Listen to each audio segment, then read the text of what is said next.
이제 두 번째 역대상 13장 말씀을 보겠습니다.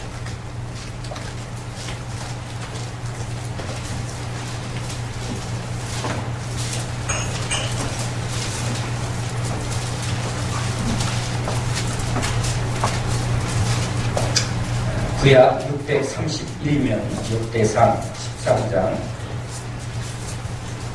1절에서 14절을 읽겠습니다. 631면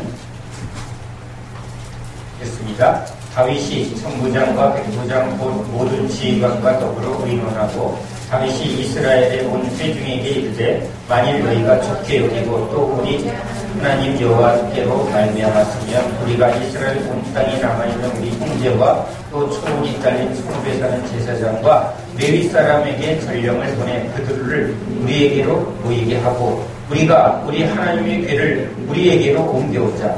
사울 때는 우리가 궤 앞에서 묻지 아니하느니라 하며 백성의 눈이 이 일을 좋게 여김으로 온 회중이 그대로 행하였다 한지라. 이에 다윗이 애굽의 시울 시내에서부터 하맛 어디까지 온 이스라엘을 불러 모으고 기럇 여아림에서부터 하나님의 궤를 메어 오고자 할세.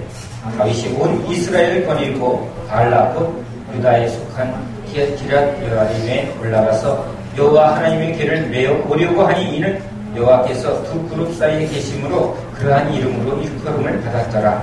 하나님의 궤를 새 수레에 싣고 아비나답의 집에서 나오는데 우사와 아이오는 수레를 몰며 다윗과 이스라엘 온 무리는 하나님 앞에서 힘을 다하여 뛰놀며 노래하며 수금과 비파와 소고와 재금과 나팔로 연주하니라. 기돈의 타작마당에 이르러서는 소들이 띠므로 우사가 손을 펴서 궤를 붙들었더니 우사가 손을 펴서 궤를 붙듦으로 말미암아 여호와께서 진노하사 치심에 그가 거기 하나님 앞에서 죽으니라. 여호와께서 우사의 몸을 찢으셨으므로 다윗이 노하여 그것을 베레스 우사라 부르니 그 이름이 오늘까지 이르니라.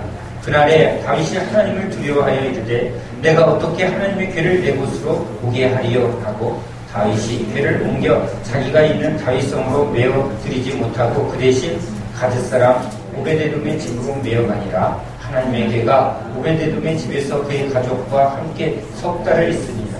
여호와께서 오베데돔의 집과 그의 모든 소유에 복을 내리셨더라. 아멘. 자, 오늘 말씀은 다윗이 하나님의 궤를 성으로 모셔오려고 하는 그 속에 일어난 우사의 죽음의 모습입니다. 자, 상황 속으로 한번 같이 들어가 봅시다. 여기 아비나답의 집이 있습니다. 그리고 여기 다윗이 이제 왕관을 쓰고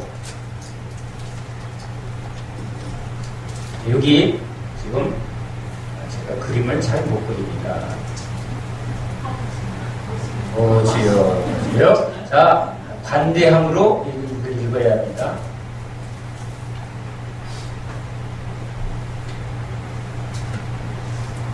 자, 여기 이건 누구죠? 여기 우사, 요거 아이오입니다. 여기 하나님의 궤가 지금 수레에 메고 사람들이 쫙 있습니다. 다윗이, 자, 본문 속으로 들어가면 다윗이 아비나답의 집에 지금 보관하고 있는 이 법궤를 메어 오려고 갔습니다. 그런데 오늘 성경을 보니까 이제 이 집에서 나올 때는 수레에 궤가 실려 있습니다. 여러분, 궤는 구별된 레위 사람이 어깨에 메고 광야를 메게 되어 있습니다. 광야의 길은 참으로 거칠고 메마르고 힘든 길입니다. 그 긴 여행 속에 수레에 법궤를 메면 수레에 싣고 가면 참 편하죠. 근데 하나님은 이 하나님의 법궤를 꼭 구별된 자손이 딱 매게 해놨습니다. 법으로. 그리고 이 법궤를 손대는 자는 죽으리라. 꼭 매게 했고 꼭 손을 대지 못하게 했습니다. 짐승으로 이렇게 옮기는 그런 방법이 더 우리에게 유익하지만 하나님이 꼭 사람으로만, 구별된 사람으로만 법궤를 옮기게 한 것은 제가 해석하기에는 바로 말씀은, 하나님은 짐승이 옮기지 않습니다. 거룩한 구별된 믿음의 사람을 통해서 말씀이 전하여지고 하나님이 함께하는 것입니다. 이 법궤는 말씀이요, 하나님 그분의 임재입니다. 그래서 짐승으로 이것을 옮기는 세상 방법, 이게 그런 편리한 방법이죠. 세속적인 방법. 자, 다윗은 매우 오려고 갔습니다. 그런데 나올 때는 수레에 실어 나옵니다. 무슨 일이 일어났죠? 뭔가 여기에 실갱이가 있었습니다. 다윗은 매어 오려고 갔는데 여기서 아니라고, 법궤는 수레에 매어가는 거라고 주장한 사람이 있었나 보죠. 누가 이겼습니까? 이쪽이 이겼습니다. 누가 주장했을까요? 여기 우사와 아이오가 주장. 그렇게 왕을 거부하고 주장할 만한 근거는 어디 있을까요? 우리 집에 있었어요. 이 법궤는 우리가 보관했어요. 내가 지켰어요. 여러분, 이 법궤를 교회라고 생각해 보십시오. 이 교회는 내가 세웠어. 말씀대로 가야죠. 그랬더니 뭐라고 그래요? 웃기지 마. 내가 헌금 제일 많이 했어. 내가 제일 이 교회를 봉사 많이 했어. 우리가 대대로 이렇게 얘기하면서 주장하면 말씀대로 했다가 돼요, 안 돼요? 안 돼요. 지금 상황이 다윗은 말씀대로 하려고 했는데 여기서 세상 방법으로, 편리한 방법으로, 인간적인 방법으로, 짐승의 방법으로, 육체의 방법으로, 세상적, 마귀적, 육체적 방법으로 하나님의 말씀을 옮기려 하는 그 사람들이 지금 말씀을 옮기고 있습니다. 상황이 이해가 됐어요? 자, 지금 무슨 일이 일어나요? 안 일어나요? 안 일어납니다. 하나님 살아계신데 왜 그러세요? 하나님 왜 교회에 이런 문제가 있는데 하나님 왜 가만히 계세요? 가만히 계셔야 돼요, 여러분. 우리 성도님하고 아나니아와 삽비라 말씀을 보면 헌금하다가 죽네요. 왜 얼마 헌금했죠? 땅을 팔았는데 반했어요. 난 그런 분 한 번도 못 봤는데. 근데 반했다고 죽여버렸네. 그래서 여기 헌금통 앞에 주일날 허다하게 죽는 일이 일어날 거야, 아니라. 여러분 교회에 오고 싶어요? 안 오고 싶어요? 가기 전에 다리가 막 떨립니다.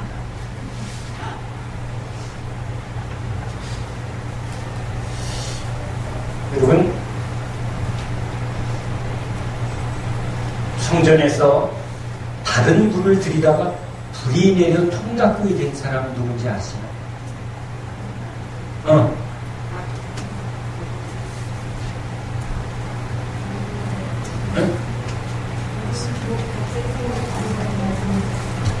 성전에서 다른 불로 지금 제사를 지내려다가 하나님이 불을 내려 태워버렸습니다.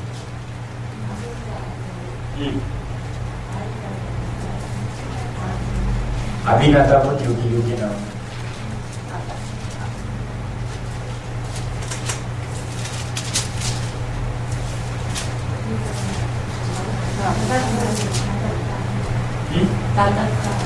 그렇죠, 나락과 아비죠. 그가 성전에서 여자를 또 술을 취하고 그렇게 범죄를 합니다. 그런데 그때는 또 하나님이 좀 내버려 두시는데 이 불을 다른 불, 즉 하나님이 사용하는 하나님의 방법의 불이 아닌 다른 불로, 인간적인 불로 그냥 불은 똑같은 줄 알아요. 그래서 그냥 바깥에서 불을 붙여갖고 그 불을 했더니 주님이 불을 내서 통닭구이. 근데 다른 말씀을, 하나님의 말씀이 아닌 다른 말씀을 설교하면 갑자기 하늘에서 불이 내리더니 목사가 여기서 확 통닭이 돼야 되는 게, 이 성경적인 일이 계속 일어나면 들어오다가 헌금 넣다가 갑자기 막 몇 명이 이 주일마다 몇 명 죽을까 생각하니까 겁이 납니다. 그 다음에 설교하다가 갑자기 하늘에서 불을 내리더니 목사가 통닭이 돼서 죽는 일이 허다하게. 자, 이 신학교에 신학생들이 많을까요? 적을까요? 교회에 막 헌금하기, 여기 들어오기도 전에. 근데 주님께서 그럼 그 일을 지금 특별한 하나님의 계시와 이런 가르침을 위해서만 하지, 그 이후에 초대교회에 헌금하다 죽은 사람 없습니다. 또 불을 줘가다가 이렇게 주님이 불을 내린 적이 없습니다. 그것은 우리에게 하나님의 마음과 뜻을 알게 하려는 것이죠. 지난 시간에도 말씀드렸다시피 주님은 심판을 말하고 오래 참으시는 거죠. 그래서 심판을 통해서 구약에 여러분 수많은 이 가나안 족속을 완전히 진멸하는, 왜 그렇게 잔인하고 또 아주 하나님이 너무너무 무서운 하나님이에요. 죄에 대해서 얼마나 하나님이 그것에 심판하시고 그것을 하나도 남김없이 죽이라고 하시고, 우리 안에 죄는 남김없이 죽이라고, 우리 안에 악의 모양은 모양이라도 내지 말라고, 생각도 하지 말라고, 그렇게 아주 강력하게 우리한테 가르치기 위해서 구약의 모든 그림자 속에 하나님이 죄에 대한 엄격한 심판을 그렇게 나타낸 겁니다. 그래서 여러분 그 나답과 아비후의 불 내린 사건, 또는 지금 성전에서 지금 헌금하다가 죽은 그 사람들의 이야기는 우리에게 하나님이 경고하게 하려는 거죠. 그런데 여러분 지금 그런 일들이 지금 일어나고 있는데도, 허다하게 일어나고 있는데도 하나님이 그냥 내버려 두고 있어요. 오래 참으시고 있어요. 근데 어디서 하나님이 심판합니까? 여기 무사가 어디서 죽죠?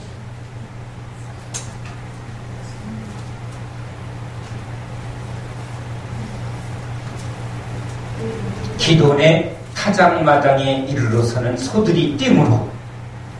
자, 이게 지금 쭉 갑니다. 이런 불법이, 이런 세상적 방법이 계속 교회에 또는 우리 삶에 계속 일어납니다. 아무 일 없는 것 같아요. 잘 되고 있다고 막 주장할 만합니다. 그런데 어디에 갔더니 기돈의 타작마당. 여러분 타작마당이 뭐 하는 데죠? 그렇죠. 곡식을 타작을 해서 알곡과 가라지를 가르는 곳이 타작마당입니다. 하나님의 심판이죠. 내버려둬라. 가라지 뽑으려고 하지 마라. 그러다가 알곡 다칠라. 어디서 심판하시겠다고요? 타작마당에서. 주님이 오실 때 심판대에서 하나님이 심판하시겠다. 그래서 기돈의 타작마당에 딱 도착하니까 제일 먼저 누가 잘못했다고 손을 드는지 성경이 말합니다. 누가? 소가 잘못했다고 번쩍 드는 겁니다. 제 해석이에요, 여러분들. 이건 성경 해석이라고 하지 마시고, 이건 제가 이 소가 왜 뛰는가 했더니 하나님의 심판 때부터 내가 잘못했습니다. 소도 잘못한 줄 알고 항복을 합니다. 손을 번쩍 드는데 이걸 들었더니 법궤가 싹 내려갑니다. 내려가죠? 자, 내려갔더니 무사가 어떻게 하죠? 손으로. 자, 이 사람은, 무사는 평소에 어떤 마음으로 산다고요? 가인이 성내고 분내는 그 성내고 분냄의 행위의 중심은 내가, 이거죠. 그러니까 무사는 이 행위의 중심은 뭐죠? 내가, 법궤는 내가 지켰고, 이건 내가. 그러니까 내가 하니까 이걸 뭐라고 그래요? 다윗이 매우 오정할 때 웃기지 마세요. 이건 내가, 법궤는 내가 지켰습니다.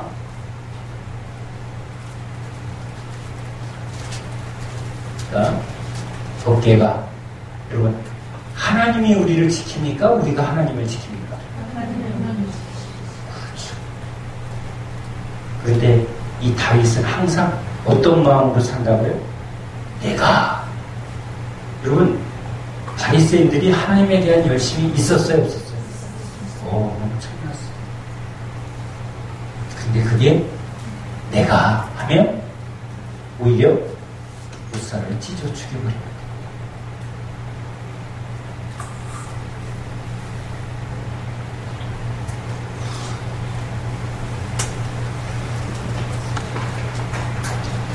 우사가 이 수레에 어깨를 메고 나아갈 때 벌써 우사는 이 다윗과 이 많은 회중 앞에서 얼마나 힘을 주고 걸었을까요? 이건 내가 지켰어. 교회 가보면 그런 분들이 봅니다.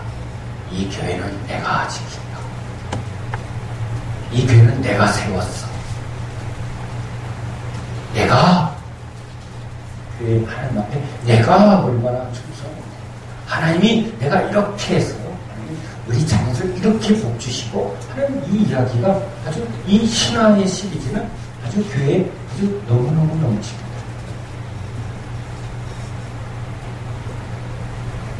참종은 뭐라 그러죠? 무익한 종. 면류관을 집어던지고 우리 사도들이 24장로들이 이 사도들이 얼마나 충성합니까? 그러니까 나중에 계시록에 보면 하늘에서 우리가 주를 위해서 죽기까지 충성했으므로 이 면류관을 썼습니다 라고 말해요. 면류관을 집어 던지며 엎드려 모든 존귀와 영광과 모든 것은 오직 하나님과 어린 양께 나의 나됨은 오직 하나님의 은혜입니다. 그런데 우사와 아이오는 내가 교회 우리 신앙에 이 말씀은 너무나 우리에게 중요한 말씀을 합니다. 여기 다윗이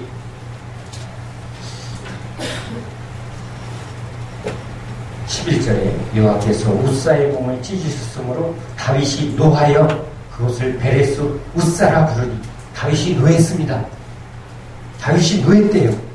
하나님이 우사를 죽임으로 보세요. 여기서 다윗이 매우 오려할 때 우사가 안 됩니다. 이거는 술에 메고 갈 겁니다. 이건 내가 지켰습니다. 이건 우리 집에서 지켰어요. 하고 강하게 말하니까 다윗이 졌습니다.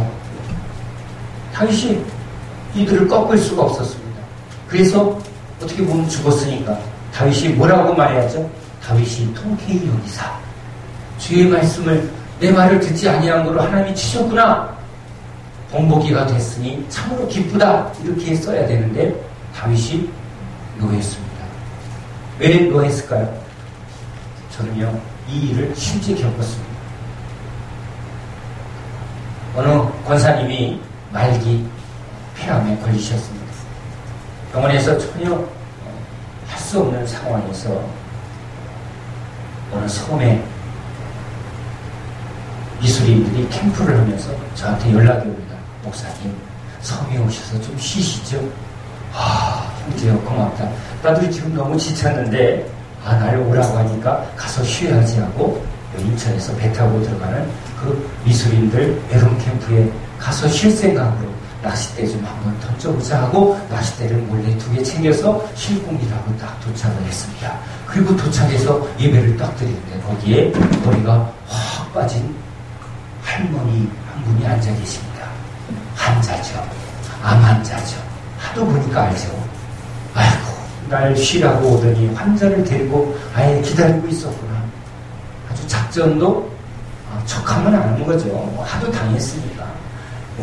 그냥 오라고 하면 안 올 것 같았는지 쉬라고 해놓고 거기에 환자를 딱 대동하고 있었습니다. 근데 그분은 할머니가 아니었습니다.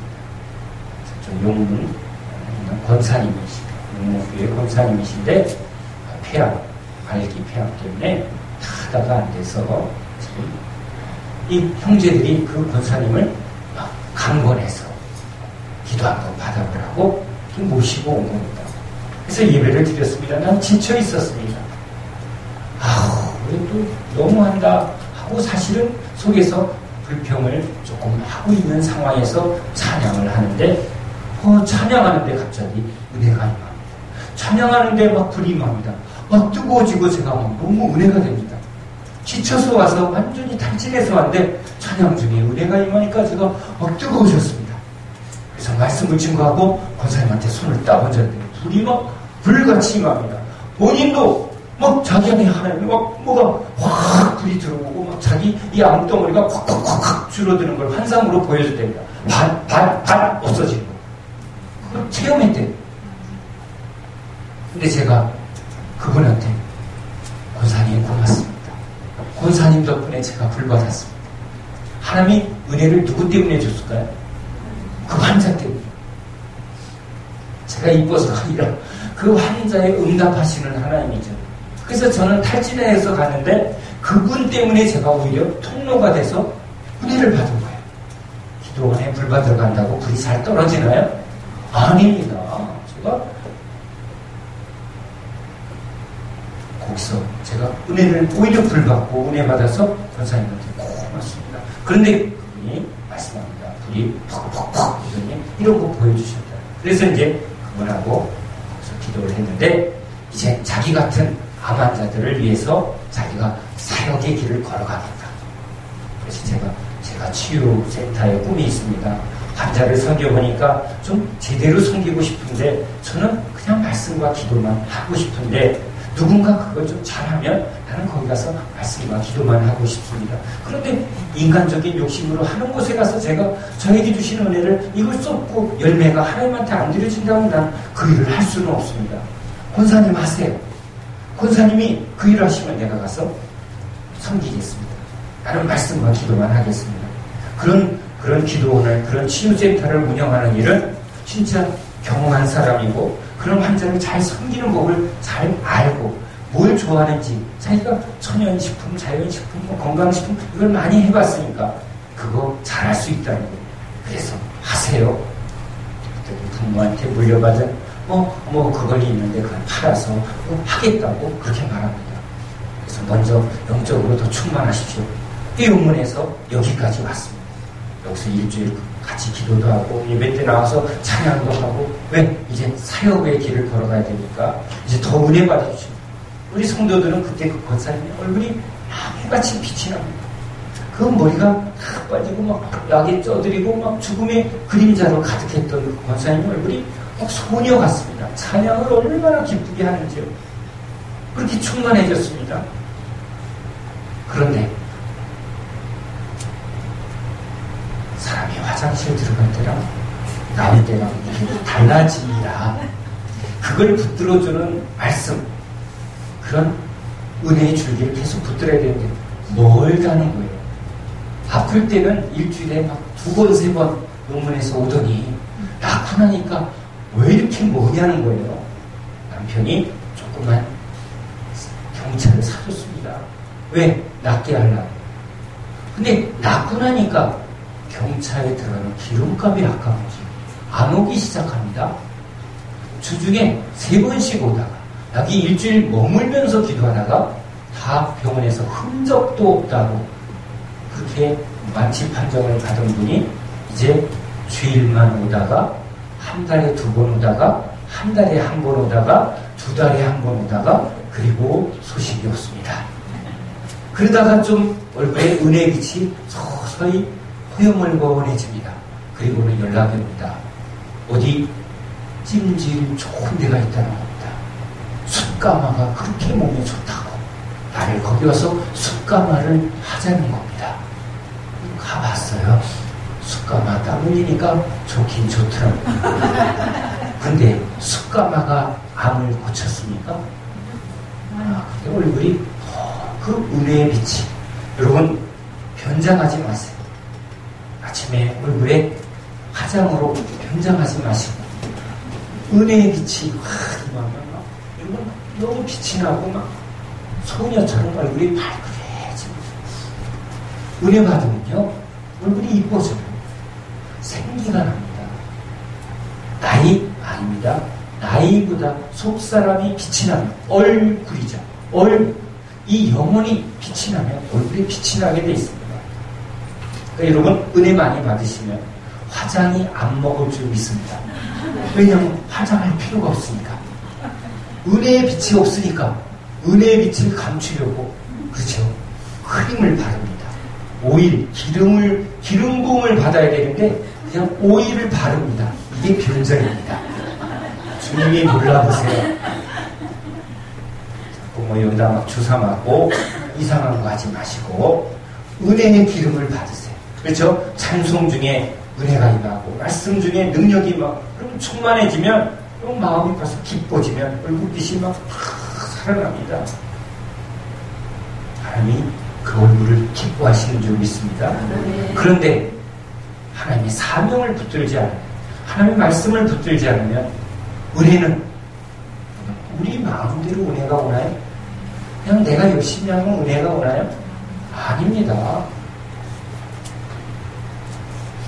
그러더니 얼굴에 은혜의 빛이 다 꺼져서 허여물고 그래서 권사님 은혜의 빛이 안 보입니다. 예배를 회복하세요. 열심히 예배 드리고 있어요.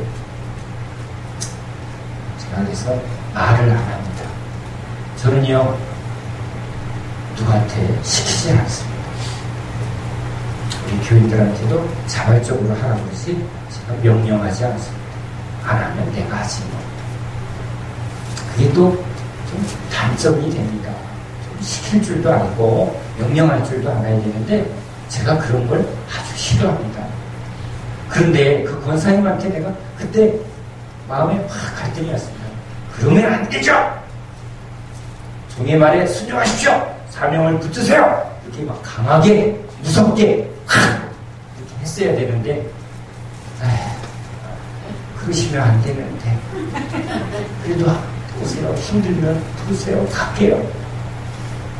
그리고 얼마 후 연락이 왔습니다. 목동 이대병원에 입원했습니다. 재발했습니다. 그래서 제가 권사님 이때도 누가 고치셨습니까? 약이 고쳤으니까 약으로도 고쳐지죠. 약이 안 됐을 때 하나님이 해주셨는데 그 믿음을 다시 회복하십시오. 아멘! 하는데 벌써 힘이 없습니다. 여러분 결심이 힘이에요? 말씀이 힘이에요? 말씀이 힘이죠. 죽는 말씀을 먹으니까 벌써 안에 담대함이 생기고 힘이 오는 거죠. 근데 말씀을 안 먹고 계속 자기 힘으로 좋은데 좋은 음식, 좋은 환경 찾다가 믿음의 힘이 다 떨어지니까 마음은 원이로 돼. 그래서 육신을 이길 힘이 없는 거예요. 기도하니까 불이 아니네. 하나님이 중심을 보시, 믿음을 보는데 이미 믿음이 없어요. 거기서 믿음 없는 남편이 약을 들이붓도록 허락을 합니다. 말을 들어요, 안 들어요? 안 듣습니다. 그래서 이렇게 약할 때 강하게 하면 너무너무 힘들고 빨리 가망이 없습니다. 소용없습니다. 대리 하나 빈통이 안 먹고 더 센 거 하다 이러고 소창했어요. 장례식장에 가서 제가 화가 났어요. 진짜 화가 났어요. 누구한테? 나 자신한테.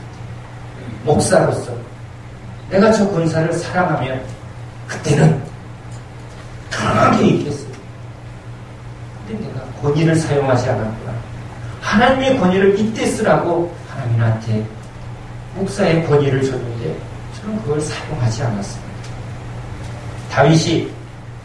다윗에게 준 왕의 권위가 있는데 고집피는데 세게 하니까 하고 양보했습니다. 결국은 누가 죽었죠?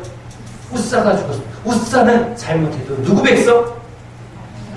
내가 다스리는 이 왕의 백성입니다.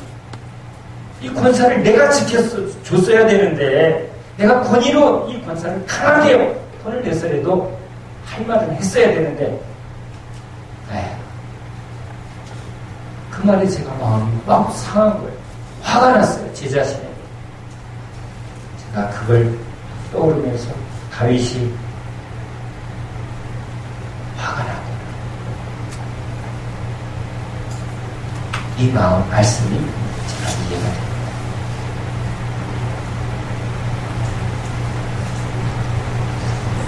주님이 우리에게 오셔서 여러분 산을 뒤엎고 화를 이 독사의 새끼 여러분 그 강한 말씀 속에 뭐가 느껴지죠?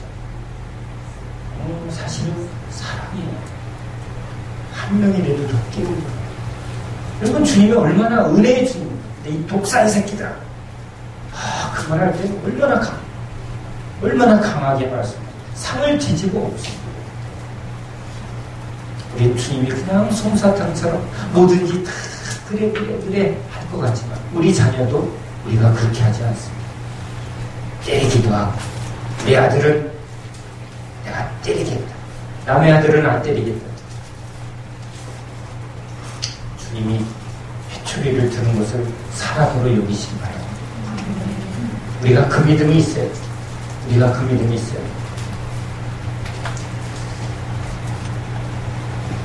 지금 시편 1편의 말씀을 드리겠습니다.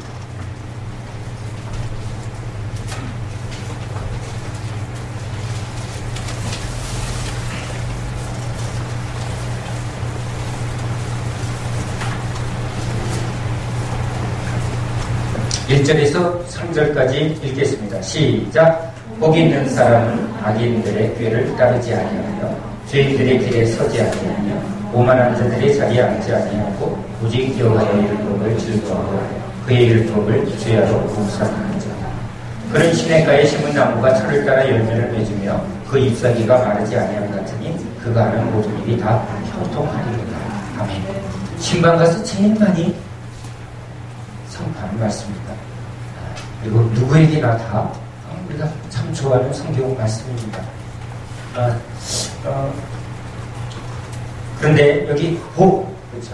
복 있는 사람, 복을 싫어하는 사람은 없습니다. 그래서 동서고금 또 모든 동서양의 모든 나라 다 복조합니다. 중국에 가도 복, 러시아에 가도 복, 한국만 복타령 아니에요. 그러면 중국은 더 복이죠. 복이 복이 엄청난 나라입니다. 드러내질 않아도 모든 이 세상은 이 복을 좋아합니다. 뭐가 복일까? 우리가 생각하는 복이 있죠. 우리는 복이 뭐죠? 오복이 뭐죠?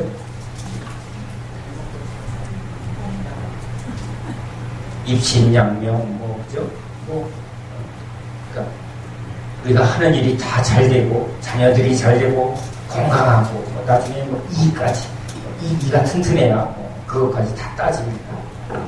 마누라복, 자녀복, 네? 이런 거 다 따지죠. 그게 복이 있다고 말합니다. 근데 성경은 뭐가 복이 있다고요? 지금 여기 하나님이 말씀하십니다. 하나님이 복 있는 사람은, 그렇죠? 말한 대로 자녀가 잘 되고 남편이 이런 복을 말하지 않고 무슨 복? 자, 첫 번째, 복 있는 사람의 첫 번째를 뭐라고 말하죠? 악인의 꾀를 따르지 아니하고. 자, 악인의 꾀를 따른다. 여기서부터 집중하세요. 하나님이 누가 복 있나 할 때 첫 번째를 악인의 꾀예요. 악인의 꾀. 요 악인의 꾀에 넘어가지 않는 것, 따르지 않는 것. 여기 누가 제일 먼저 생각날까요? 악인의 꼬임. 누구죠? 사단의 꼬임. 누구죠? 아담과 하와가 아담의 꼬임에 따르면서 선악과를 먹음으로 죄인이 되었습니다. 자, 사단의 꼬임에 넘어가지 않은 사람은 누구죠? 예수님입니다. 여러분, 성경은 우리에게 두 사람을 말합니다. 바로 아담에 속한 자, 예수에 속한 자. 온 인류는 아담에 속한 자냐, 예수에 속한 자. 죄인에 속한 자냐, 의인에 속한 자냐. 두 사람밖에 없습니다. 세상은 남자와 여자가 있는 게 아니라 아담 안에 있느냐, 예수 안에 있느냐, 둘밖에 없습니다. 아담 안에 있으면 죄인이니까 심판받고, 예수 안에 있으면 구원을 받습니다. 자, 악인의 꼬임에 넘어간 것은 아담입니다. 자, 아담, 자, 두 번째가 뭐죠? 죄인의 길에서. 자, 악인의 꼬임에 넘어가서 이제 그 다음에 나타난 게 죄인의 길을 걷는 거잖아요. 아담의 이야기입니다. 세 번째, 오만한 자들의 자리에 앉지 않고 하나님의 자리를 떠났죠. 하나님 앞에서 섬기는 자리를 떠나서 천사장이었던 루시엘이 자기 자리를 떠났죠. 우리도 에덴에서 하나님 앞에 하나님의 말씀에 순종할 자리를 떠났죠. 오만한 자리에, 교만의 패망의 성공의 자리에 들어서게 되면서 이제 우리는 그 죄의 결과를 그대로 지금 경험하고 있습니다. 자, 악인의 꾀, 그 다음에 죄인의 길, 그 다음에 오만. 여러분, 이게 죄인의, 죄에 대한 아담에게 일어난 핵심입니다. 자, 요거와 대비돼서 그러지 아니한 분은 뭐죠? 예수죠, 예수. 사단의 유혹에 이기고 의인의 길을 걸으며, 여기 뭐죠? 오만의 자리가 아니라 어디에? 겸손의 자리로. 이게 복 있는 사람은 누구라고요? 예수. 성경은 우리에게 하나님이 이렇게 말합니다. 복 있는 사람은 예수. 이게 정답입니다. 그러니까 이 말씀을 우리가 적용하면 예수 있으면 복이고 예수 없으면 복 없습니다. 진시황은 복 있어요, 복 없어요? 중국 사람한테 이렇게 하니까 당황하는 거예요. 진시황. 그렇죠? 황제는 그들에게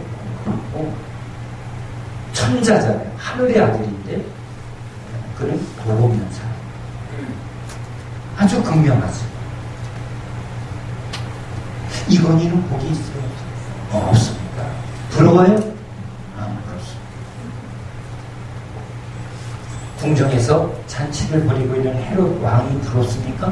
아니면 궁정에서 지금 감옥에 있다가 이 지금 쟁반 위에 목이 잘린 세례 요한이, 누가 부럽죠? 이건 명확해야 합니다. 여러분, 선택하세요. 궁정에서 잔치 실컷 벌이다가 천국 가는 걸 바라보시는 분은 이건 진짜 어리석은 사람입니다. 그런 복이 없습니다. 우리는 여러분 누구를 부러워하죠? 여러분 여기 세례 요한이 얼마나 부럽습니까? 순교자의 혈류관이네요. 그러니까 이게 부러워야죠. 아멘? 그러니까 여기 하나님은 복 있는 사람은 예수다 이렇게 말합니다. 시편의 모든 말씀은 내게 응하였다. 우리는 성경을 통해서 예수 그리스도를 통과해야 합니다. 구약의 말씀 속에 여러분 예수님이 보였습니까? 예수가 보여야 합니다.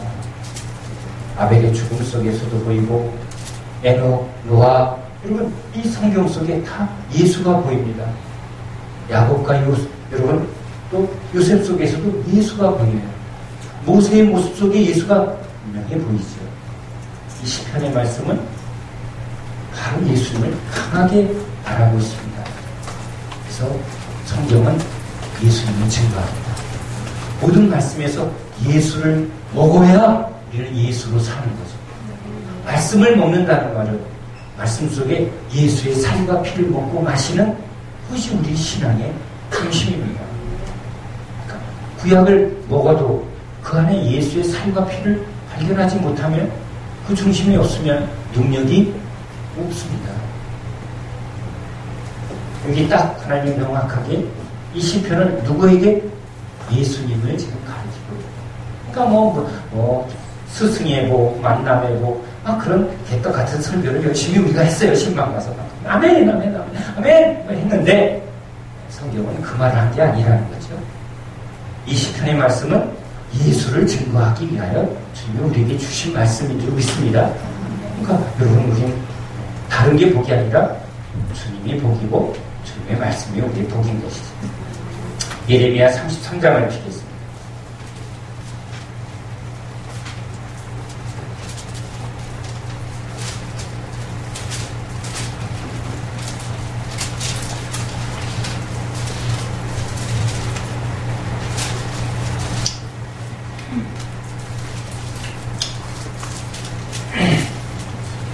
장 1절에서 3절까지 1105면입니다. 예레미야 33장 1절에서 3절 읽습니다. 시작. 예레미야가 아직 시위대 뜰에 갇혀 있을 때에 여호와의 말씀이 그에게 두 번째로 임하니라. 이르시되 이를 행하시는 여호와, 그것을 만들며 성취하시는 여호와, 그의 이름을 여호와라 하는 이가 이와 같이 이르시도다.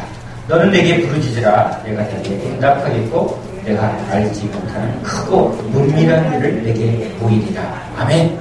여러분, 기도원이나 교회 이 에레미야 33장 3절의 말씀이 표로 많이 붙어있죠.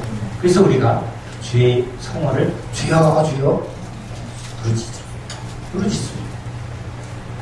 자, 이 말씀을 보통 우리가 설교를 또 많이 하는데, 제가 전도사 때 이 말씀을 목사님이 설교하는데 좋은 말씀인 것 같은데 감동이 안 와서, 하나님, 저 말씀이 제가 감동이 안 오네요.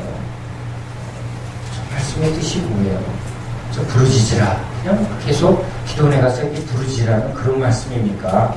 문자적으로 보면 우리가 그러니까, 그래서 우리가 열심히 주여 부르짖고 하나님 합니다.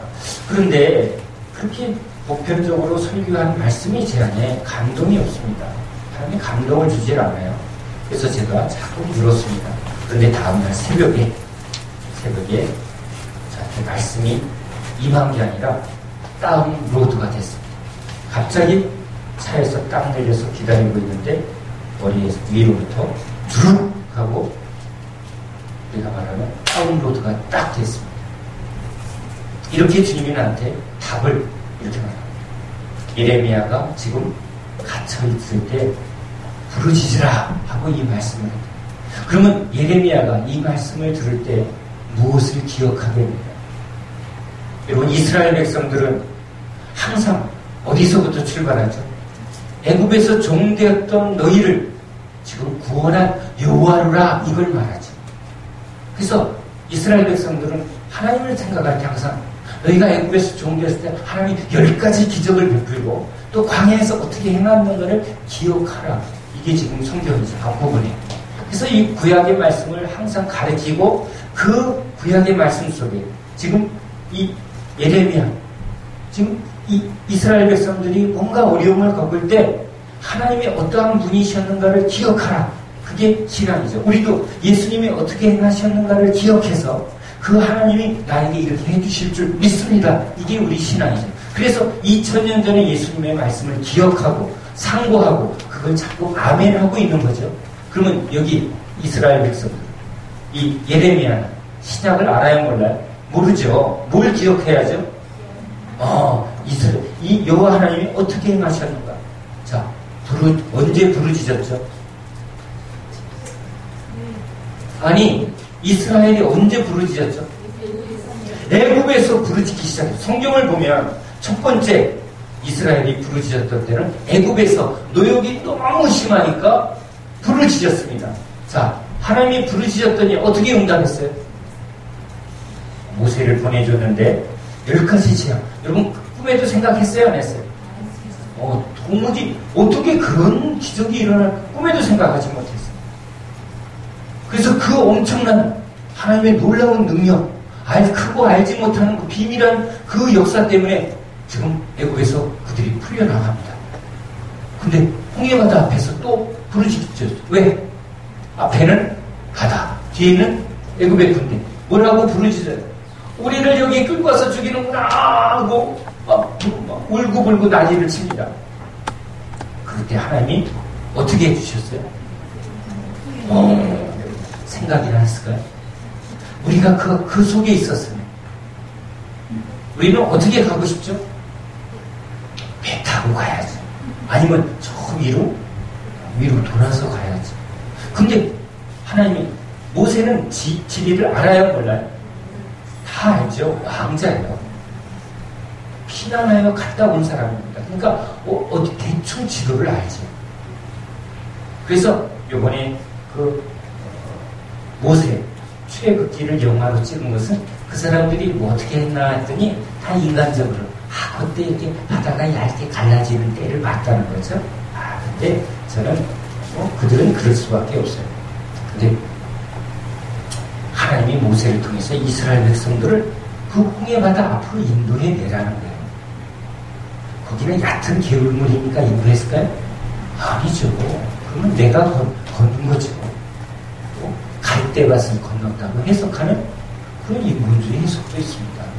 왜? 이해가 돼야 안 돼요? 어떻게 그런 일이 일어나는 거예요? 이성으로. 여러분 안에도 기적이 믿어지지 않는 분이 있을 겁니다. 저도 그랬습니다. 그런데 우리를 못 걷게 하는 하나님은 하나님이 아닙니다. 홍해를 못 가르는 하나님을 믿지 마세요. 그런 능력이 없으면 우리를 죄에서 건질 수가 없습니다. 능력이 없으면 우리를 여러분 자유케 할 능력이 없습니다. 부러지셨습니다. 바다가 갈라집니다. 꿈에도 생각하지 못했죠. 그거 놀라운 일이죠. 자, 이제 광야에서 또 부르짖습니다. 언제? 목이 말라. 어떻게 응답하죠? 하늘에서 비가 확 와야죠. 200만입니다. 그러니까 뭘 봤을까요? 하늘을 봤을 겁니다. 왜 비를 안 내리시냐? 애국은 농경사회니까 비가 제때 와줘야지. 지금도 가보니까 왜 하늘만 봐요? 그러니까 광야, 하늘만 봅니다. 하나님 비 주세요. 구름이 안 보이네요. 비 주세요. 이랬더니 하나님이 땅에서 확 샘솟듯 땅도 아마 팔라고 그랬을 거예요. 근데 갑자기 반석 위에서 물을 내라는 겁니다. 생각이 돼야 안 돼요. 제가 이 말씀을 묵상하면서 여기 도봉산 여기 산에 올라갔을 때 넓은 바위에 계곡의 바위에 한번 앉아서 이렇게 봤습니다. 여기서 물이 나올까? 어떻게 여기서 나올까? 한만 생각해도 이게 과학적으로 물리적으로 상식적으로 돼야 안 돼요. 안 돼요, 여러분. 한 번도 그 상상을 안 해보신 분은 한번 이번 계곡에 갔을 때 한번 그 돌판에 앉아서 한번 두들겨 보세요. 여기서 물이 나왔나? 근데 놀랐어요, 안 놀랐어요? 이거 왜 이렇게 하셨죠? 여러분, 반석은 곧 예수라. 예수, 그 예수가 영광을 받을 때 내 배에서 생수의 강이 흘러나오리니, 예수가 반석인데 고난을 받을 때 그 배에서 생수의 강, 성령이 흘러나오는데 그것을 지금 구약에서 바라보게 하려고 하나님이 반석에서 물이 솟아나오는 것을 보게 합니다. 먹을 게 없을 때 부르짖었습니다. 뭘로 왔죠? 만나. 하늘에서 떡이 내립니다. 이 떡이 바로 생명의 떡이, 생명 주는 떡이 예수 그리스도입니다. 저희 교회 이름이 생명 주는 교회인 이유가 바로 거기서 말씀이 생명 주는 떡.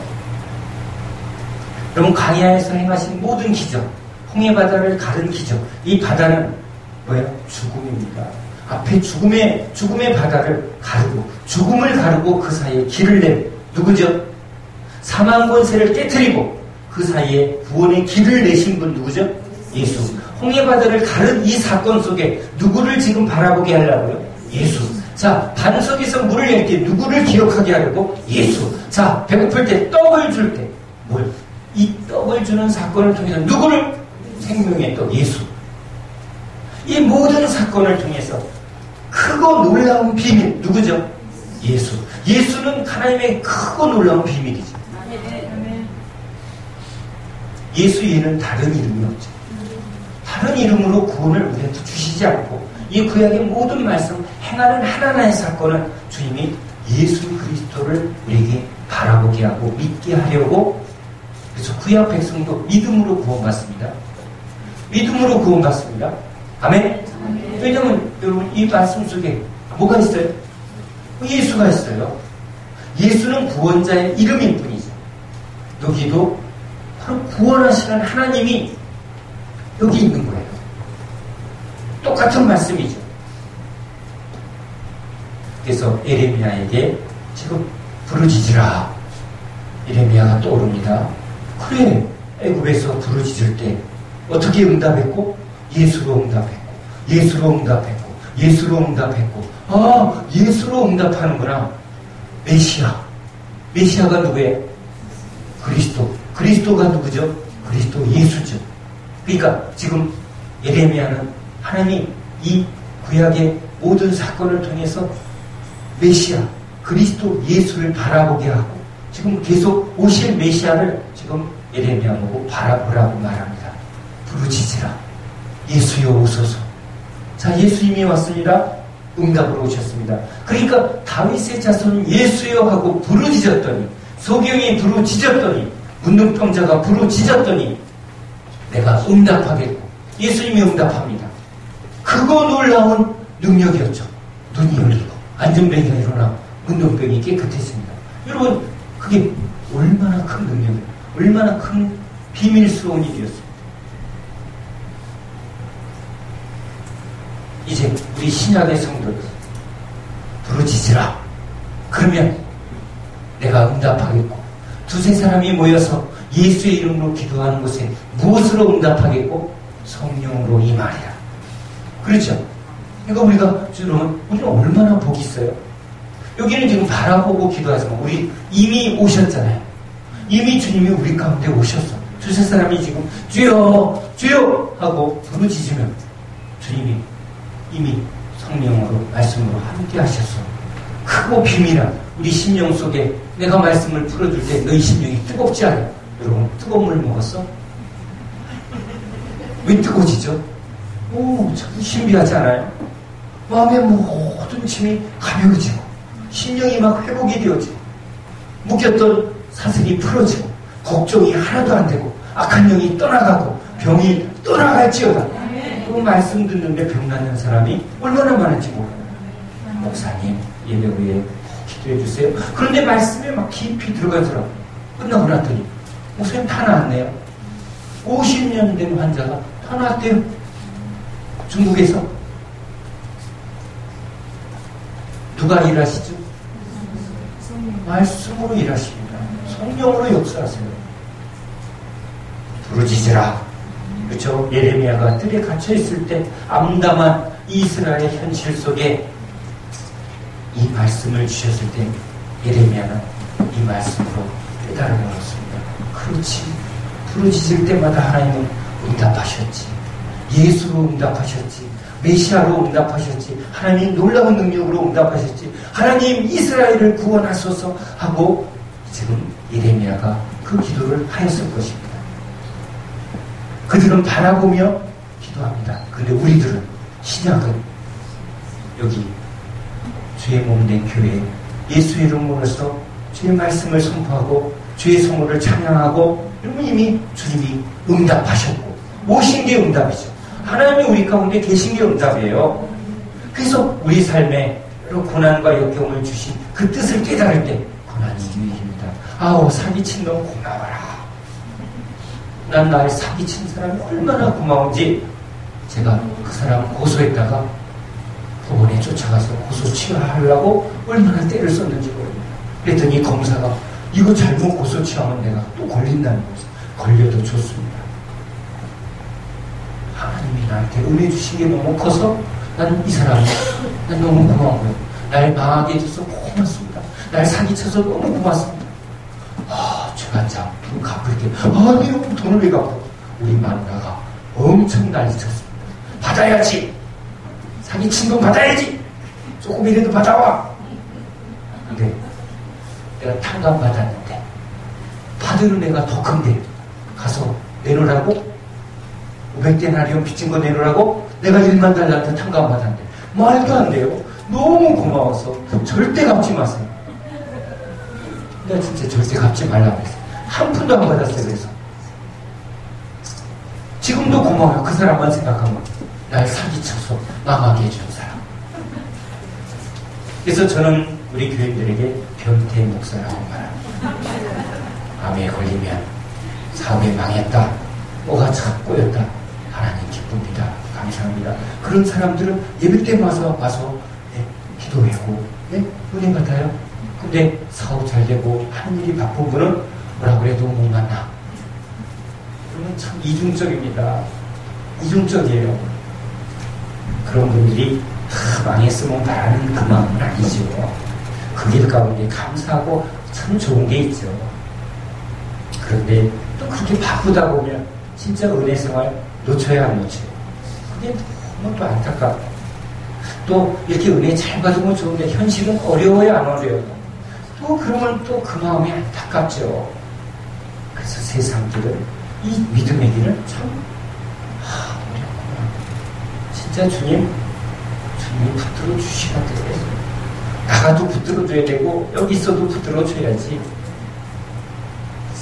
주님밖에 없는 줄 믿습니다. 부르짖으라. 오늘 주님이 우리에게 이제 오늘의 마지막 말씀으로 내가 부르짖으면 내가 이미 말씀으로 응답해. 예수님이 말씀으로 이미 우리에게 응답하고 계십니다. 우리 기쁨과 감사로 주님 앞에 고백해야 합니다. 주님 응답하셨습니다. 크고 놀라운 은혜로 나에게 이미 응답하셨습니다. 주님 감사합니다. 주님 이제 고난이 두렵지 않습니다. 문제가 두렵지 않습니다. 주님 이렇게 너무 풀리지 않아서 그동안 답답해서 중보기도로 모이고 이렇게 모였는데 한 이 일에도 주님이 진짜 우리에게 원하시는 뜻을 알게 하려는 그것 때문에 있는 줄 믿습니다. 오히려 믿음으로 이 문제보다 훨씬 하나님 앞에 우리가 붙들릴 때 하나님이 우리에게 빛을 비춰주시고 그 길을 열어주실 줄로 믿습니다. 우리 잠깐 기도합시다. 오늘 이 말씀부터